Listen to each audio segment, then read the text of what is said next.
Week 7 is here. A lot of teams are going to be on bye. Injuries are still a thing. You're going to need some players in your lineup that have huge upside to help you win in fantasy. We call them booms. So, Chris, who's your first one? My first boom is Amari Cooper, and I feel like Amari Cooper is really going under the radar this year. He has played great. Now, granted, he hasn't had, huge fantasy games so far, but he's been playing in real life better than he even played last year, and he's had to play with some pretty bad quarterback play. Like Deshaun Watson has struggled. Then, of course, he missed. Had to play with Dorian Thompson. That wasn't good. But even last week with PJ Walker, went for over 100 yards against the 49ers. So it looks like this week, even if it's Deshaun Watson or PJ Walker, you can feel good about Amari Cooper. And in fact, you should feel great about Amari Cooper because he gets the Colts. Now, I know Calvin Ridley let us down last week against the Colts, but look, they got 2 early touchdowns from Travis Etienne. They didn't have to throw it a lot. Ridley should have had a boom game, but he didn't. But that was only the second time all year the Colts did not allow a receiver to go for at least 100 yards. Cooper is probably going to go for 100 yards this week against the Colts. He ranks 10th among all wide receivers in first read target share, which means he's clearly the number one guy here, and number one wide receivers have destroyed the Colts almost every single week this year. I think it happens again. And look, we're hearing positive things about Deshaun Watson, that he should be back. And if Deshaun Watson's back, you know he's healthy because he won't play if he's not healthy. But either way, whether it's Watson or PJ Walker, I like Cooper this week. I think he's going to boom. All right, so I'm going to go to a guy that you'd think might be fading. He went from stud, the most talked about player basically in the NFL to, oh yeah, I remember him.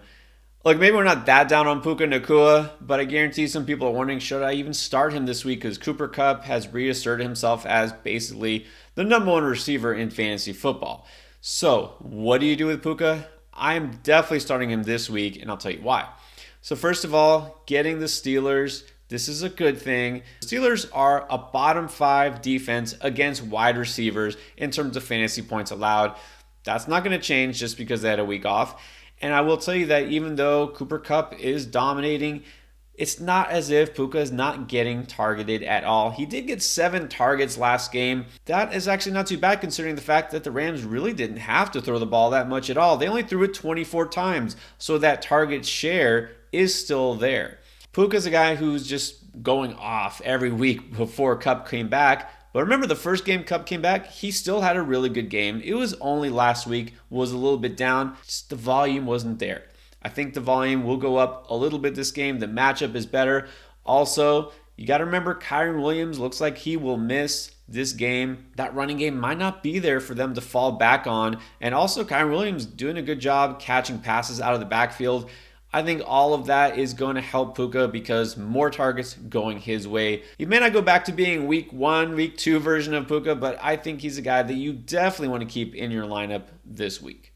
All right, who else are you definitely keeping in your fantasy lineups? Yeah, I think this is the week we finally see DK Metcalf boom. He has a 27% first read target share, which is great. He had 10 targets last week, and he's now getting an Arizona defense that gives up the most targets to first read. So you combine that first read target share with a defense that gives up targets to the first read, you could see another path for Metcalf having double-digit targets. But the reason why I like Metcalf significantly more than Lockett this week, even though I do like Lockett, is because Metcalf runs primarily routes from the outside, whereas Lockett is more in the slot. The Cardinals are giving up the second most targets to wide receivers who run routes from the outside, and DK Metcalf is running the second most routes from the outside. This is a match made in heaven. You're talking about a big play wide receiver who gets the first read target share against a defense who gives up targets to the first read and a targets on the outside. Everything is there for DK Metcalf this week. They're at home. This should absolutely be a smash spot for DK Metcalf. He is a must start this week. And I also really love his line on Underdog.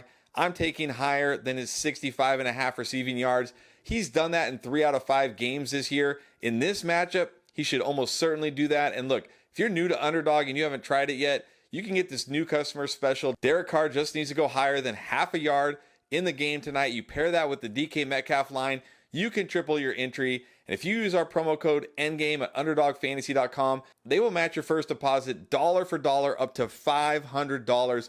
Take advantage of this while it is still there. Underdog Fantasy, use promo code ENDGAME.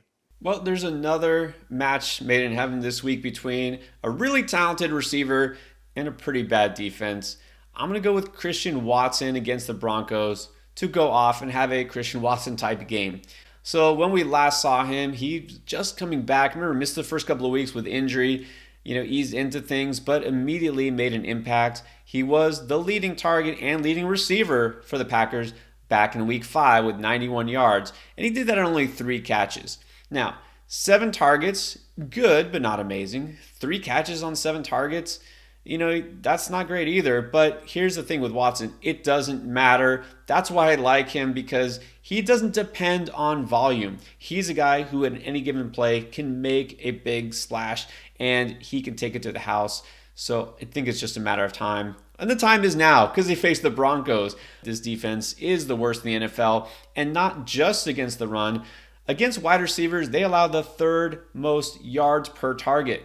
That sounds right up Christian Watson's alleyway, a guy who doesn't need a lot of targets to get a lot of yardage. So in this case, I'm going to say Watson could be in line for one of his huge games, his first real big game of the season. So if you have Watson and you're not sure, you got to play him.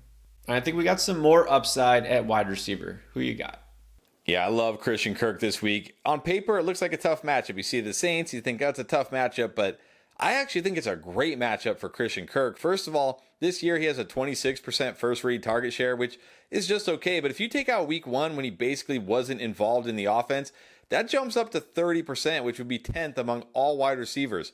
He's almost kind of like the 1B here to Calvin Ridley's 1A. And the reason I'm so high on him this week and not quite as high on Calvin Ridley is because of this matchup with the Saints. The Saints are allowing the 4th most targets to wide receivers who are running routes out of the slot, and that's pretty much all Christian Kirk does. Meanwhile, Calvin Ridley is probably going to see a lot of Marshawn Lattimore on the outside. I think this is another week where Christian Kirk outscores Calvin Ridley, and I also think Christian Kirk is going to have a huge game. Now, I know there's some risk here. Trevor Lawrence banged up. Maybe he'll play, maybe he won't, but I don't think it matters, because if it's not Trevor Lawrence, if it's CJ Beathard, I think he's just going to lean on Christian Kirk even more of those safer, shorter passes. So Christian Kirk, with or without Lawrence, I think could boom in week 7. All right, I'm going to go back to another rookie receiver who I think still has a ton of upside. Been talking him up for weeks. Look, Rashee Rice may not be the alpha in Kansas City. This offense basically doesn't have a true number 1 receiver. But if you had to pick one, it would be him. His target share is starting to go up. His involvement is going up. His yardage and production is going up. And the schedule continues to be really nice for them. So when we saw him last, Rashee Rice against Denver, look, went for 72 yards, 4 catches, pretty good. They didn't really have to pass it a whole lot because Denver just didn't put up that much of a fight as usual. We might see more of a fight against the Chargers going into week 7. Look, heading into this week, the Chargers had given up the most fantasy points per game to wide receivers. Rashee Rice could be in for another nice game. I like him a little bit better too this week because that already kind of questionable back end of the Chiefs wide receiver core, they just lost Justin Watson, who maybe you don't know who that is, or maybe you think, why does that matter? Well, tell you what, you might be surprised that Justin Watson, a lot of weeks, has the highest snap share for this team as far as receivers go, and he is their vertical threat. That's specifically what he does. He goes down the field, gets those big chunk plays. He's hurt. He's going to be gone. That means we see Rice not only on the field a little bit more, but he is most likely to be the guy who does that and gets those big shots downfield. I like his chance to score. I like his chance to make some big plays, and that's what you're looking for. When you're looking for a boom, a guy who has a high ceiling, that's what you need. Even though the volume isn't going to be there like some other receivers in his range, I think Rice could be in store for another big week. All right, you got one more boom in mind. Who is it? Yeah, when you think of boom bust players, one of the first guys that probably comes to mind is Gabriel Davis. And I think this is going to be a boom week for Gabriel Davis. Currently has a 15.3 ADOT. That's average depth of target. That's how far from the line of scrimmage he is when he's targeted. That ranks 10th among all wide receivers. And he's going up against a New England secondary that A, is completely banged up, missing a bunch of key starters, but B, also giving up the 5th highest ADOT on targets, meaning they're giving up a lot of big plays. Last week, the Raiders had 3 pass catchers have receptions of over 21 yards, including the tight end Michael Mayer. The other thing I really like for Gabe Davis here is he primarily plays out wide. 83% of the time he's running routes out wide. And the Patriots also give up the fifth most targets to wide receivers out wide. Sure, Stephon Diggs, he's going to have a massive game as always, but don't be surprised if both these guys go off this week in this matchup against the Patriots. They're not going to be able to stop either of these guys. Josh Allen is going to have a field day here. Both these guys going to go off, but of course you're starting Stephon Diggs. But if you don't have Stephon Diggs and you have Gabe Davis, start him too. He will probably have a big game as well. All right, so if you've been waiting for a running back pick, here it is. And it still feels weird to say, but I think this might be the week you can trust Jonathan Taylor. All right, so we know the story, was out, eased back into action, and last week, what did we see? It was basically a dead even split between JT and Zach Moss in terms of opportunities. Both of them had 14, but Moss is the one that got a touchdown and got the look near the goal line. So you might think this would worry you about Taylor. Moss is still there. He's still a factor. Taylor's not breaking away, but he will. Remember, ramping him up, went from almost hardly touching the ball in week 5 to now a split in week 6. Guess what? The trajectory is going the right way. He's going to get probably at least 65-70% of the snap share here at running back. This is my guess, but he's going to be more involved. He's going to be the lead back because guess what? There's a reason they just paid him all that money to be their starting running back. Moss will still be there, but this is going to be at least a 1B to 1A kind of situation. Now, as far as the game this week, going against Cleveland, we talk about it a lot. Cleveland has a legit defense, one of the best in the league, mainly against the pass. Look, they're not an easy run defense, but like I said, I think that JT's involvement as a pass catcher is encouraging. The fact that there's a backup quarterback who isn't overly mobile, I think this actually helps JT. They're going to lean on the running game more, and I do feel this will at least be a neutral game script, not like last week against the Jaguars where they were getting blown out early. Cleveland is not the type of team that's putting up a ton of points, so even though this might not be a shootout or anything like that, I think that's good for Taylor and the running game. I like that he's going to get more touches. He's going to be in a good situation. I think he finally delivers on what you were hoping for if you stashed him. Those are some of our favorite picks heading into week 7 for fantasy. You want to know who should be in or out of your lineup at every position? We got all of that right here on our playlist with our start sit, plus buy low, waiver wire, and more.